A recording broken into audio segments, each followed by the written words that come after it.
Man United diselamatkan tiadanya VAR. Biasanya VAR kan membuat MU itu dirugikan.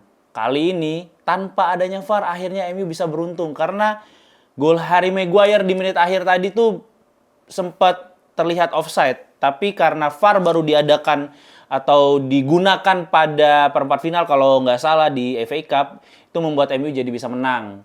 Dan ini membuktikan bahwa nontonlah MU sampai habis. Ya, tapi kalau kali ini endingnya bahagia. Biasanya kan nonton MU sampai babak belur. Nah, di babak pertama MU seperti biasa memang tidak punya kreativitas. Old Trafford kelihatan old-nya doang gitu, nggak ada angker-angkernya. Karena lawan Leicester City loh, ini lawan Leicester City yang memang di beberapa pertandingan terakhir itu cukup buruk performnya, tapi masih nggak bisa menciptakan peluang, nggak ada shot on target. Latihan nendang nggak sih kalian? Latihan shooting nggak sih kalian? Ini pemain MU tuh kalau latihan kayak gimana sih porsinya? Nggak ngobrol gitu apa kalian? Passing salah, shooting kemana-mana gitu, kayak nggak punya striker. Dan mengharapkan striker muda yang jadi tumpuan pencetak gol itu adalah hal yang jadi kesalahan besar Man United juga. Karena MU itu harusnya punya striker yang pengalaman. Karena striker muda itu kan inkonsisten. Kita selalu tinggi sekali harapannya terhadap Højlund, Zirkzee, yang mana mereka juga punya strugglingnya sendiri. Terlihat di pertandingan kali ini, mereka juga agak kesulitan, nah, terutama Højlund ya di babak pertama. Ditambah lagi tidak ada supply. Nah, ngomongin soal supply, nggak ada. MU itu masalahnya di musim ini juga kekurangan kreativitas dan lini tengah yang buat gua pribadi nggak ada energinya. Ugarte oke lah, determinasinya bagus, tapi kalau mau main passing atau mau bola-bola yang progresi itu nggak ada. Salah umpan, bahkan gol pertamanya tadi aja, gol pertama Leicester itu hasil dari Ugarte yang salah gitu, dicuri bolanya, akhirnya kebobolan. Dan Mainu ini di pertandingan ini semakin menegaskan bahwa apa ya, kayak gue takutnya ini membuktikan kalau Kobbie Mainoo itu one season wonder. Bahaya nih. Musim ini benar-benar Mainoo harus perform sih. Kalau enggak ya terbukti kata orang memang Kobbie Mainoo cuma one season wonder.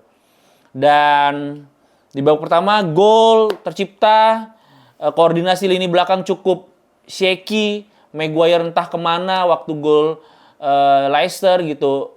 Bisa Ndidi bisa bebas untuk melakukan shooting gitu.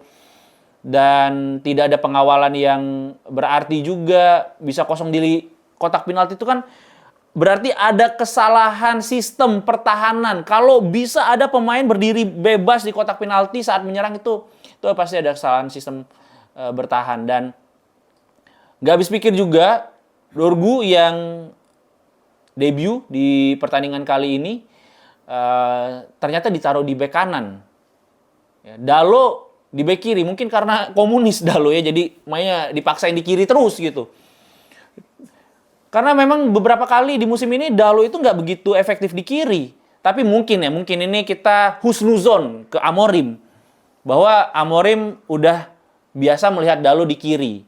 Ya, daging alot nih ya, Dalot di kiri. Jadi coba deh kasih kesempatan lagi di kiri. Kalau perform berarti punya banyak opsi gitu. Dalo bisa di kiri, di kanan, di cadangan gitu kan. Bisa juga gitu. Dan 3 back, Leny Yoro, Maguire, dan Mazraoui. Mazraoui juga tampil solid. Maguire lagi-lagi di pertandingan kali ini menghadapi sang mantan ya, berasal dari Leicester City, dan kali ini memulangkan Leicester City ya dari FA Cup. Cukup solid, bahkan di gol penentu kemenangannya juga itu membuat Harry Maguire juga yang kemarin absen juga karena cedera, kali ini mungkin bisa membangkitkan motivasinya di tengah cedera Lisandro Martinez yang terkena ACL. Jadi ya cukup tenang juga dengan adanya Harry Maguire.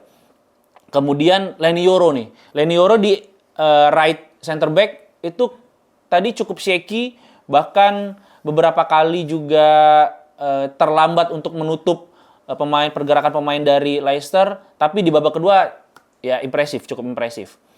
Nah, di babak kedua Garnacho itu cukup kosong tuh. Ini jangan-jangan Ruud van Nistelrooy itu memandang sebelah mata Garnacho, karena udahlah Garnacho, kita fokus ke Amat yang di right wing back gitu, karena Amat di musim ini sangat perform.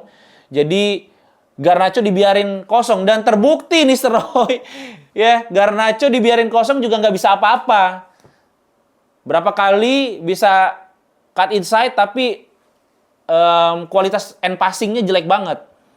Nah ini mungkin ya, bukan mengecilkan Garnacho juga. Mungkin memang itu udah hafalan ya. Umpan textbook, umpan cutback gitu. Tapi yang salah sebenarnya nggak ada second option-nya, nggak ada second line-nya yang nunggu. Entah itu Bruno atau misalnya Ugarte yang siap untuk ngambil bola umpan cutback dari Garnacho. Jadi ya mungkin nggak salah sepenuhnya Garnacho di babak kedua, tapi dengan bebasnya Garnacho di kiri, itu membuat banyak sekali peluang kita dari kiri. Terutama golnya Zirkzee itu kan hasil dari kerja keras Garnacho. Meskipun lagi-lagi anak muda egois ini, Alejandro Garnacho, yang punya peluang terbuka, itu gagal memaksimalkan, bahkan Højlund sempat marah-marah. Dan ya kalau secara keseluruhan, lagi-lagi memang juara bertahan akhirnya bisa bertahan di FA Cup ya. Nggak seperti tim yang sombong yang baru menang besar tapi ternyata ya belum dapat piala apa-apa. Apa bedanya juga sama Erik ten Hag kalau nggak punya piala ya kan? Erik ten Hag bisa punya piala FA Cup lah, itu cuman peringkat 2 doang itu pialanya. Ya mungkin itu singkat ya.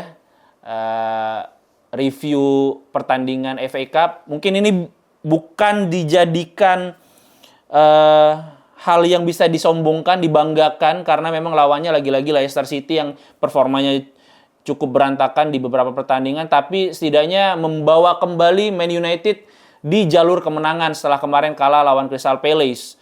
Dan ya banyak pelajaran berharga di pertandingan kali ini, dan memang saatnya turnamen-turnamen seperti ini adalah dijadikan sebagai bahan evaluasi sebelum nantinya di Liga harus perform. Kalau tidak, nanti Championship itu banyak penontonnya kalau MU ke Championship ya. Jadi jangan sampai MU degradasi. Itu saja ya, review singkat dari gua, Dita Pramudia.